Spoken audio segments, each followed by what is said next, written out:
You remember when I admitted to my parents I wanted to go overseas, right? How it went surprisingly well in the end, and they agreed to work with me on it. Well, it's officially summer vacation now, and only a week into the break, my family had to hop on a plan. We were heading into Europe, and we were going to be there for the next month traveling. I honestly had been counting down for this vacation since I found out we were going.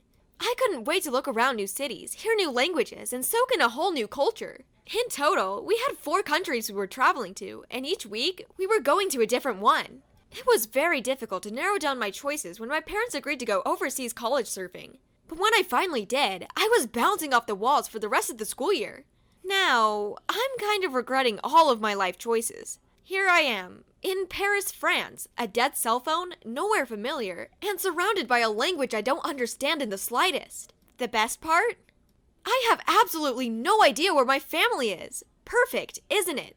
I don't even know where it all went wrong. There was some miscommunication somewhere before I ended up here.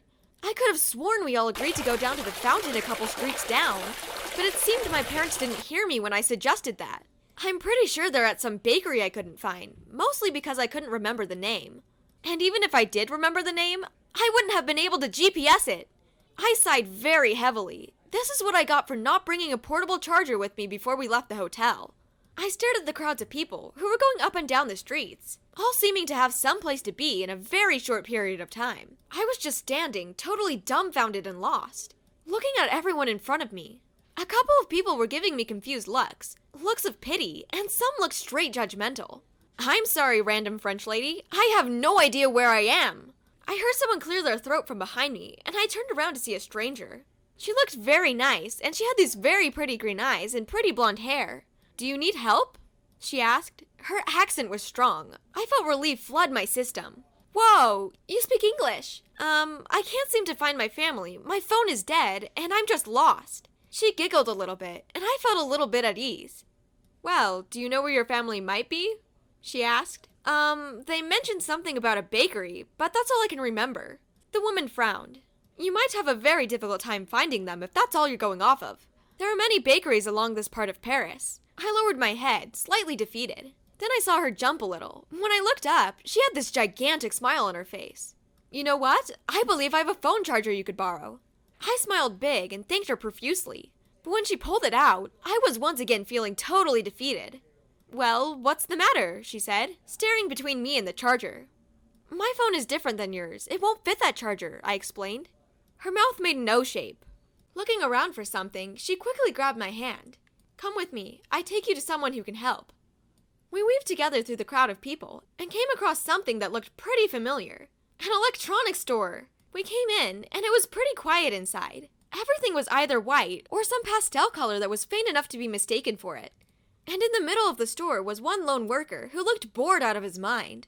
The woman started speaking to him in French. They went back and forth for a while, and eventually, he took out an iPhone charger and just gave it to her. She grabbed me by the arm and led me out of the door. You didn't have to pay for that?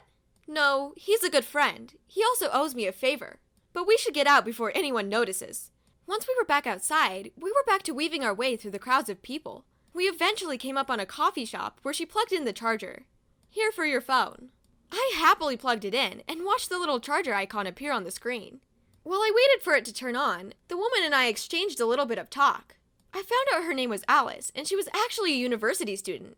We ended up getting into a long conversation about what school was like out here. I explained my family was traveling out here because I was trying to see where I was going to be the most interested in studying. She gave me tips on what Paris life was like if I decided to come by. She told me about the city life, the nightlife, what was expensive and what wasn't. She reassured me it would be easy to pick up the language once I was surrounded by it. It felt amazing to finally talk to someone all about it. When my phone buzzed to life, I immediately grabbed for it, and ignoring all of the messages from my parents, called them. They told me they went back to the place we had all originally been at before we got separated, and I felt so relieved hearing my mom's voice again.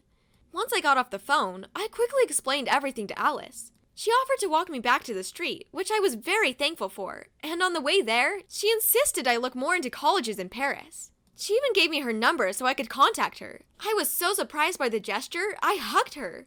We parted ways once the street came into view, and I met back up with my family. I explained everything to them about how helpful Alice had been, and all the tips she had given me about maneuvering around the city. At first, they were scared, and now they were smiling.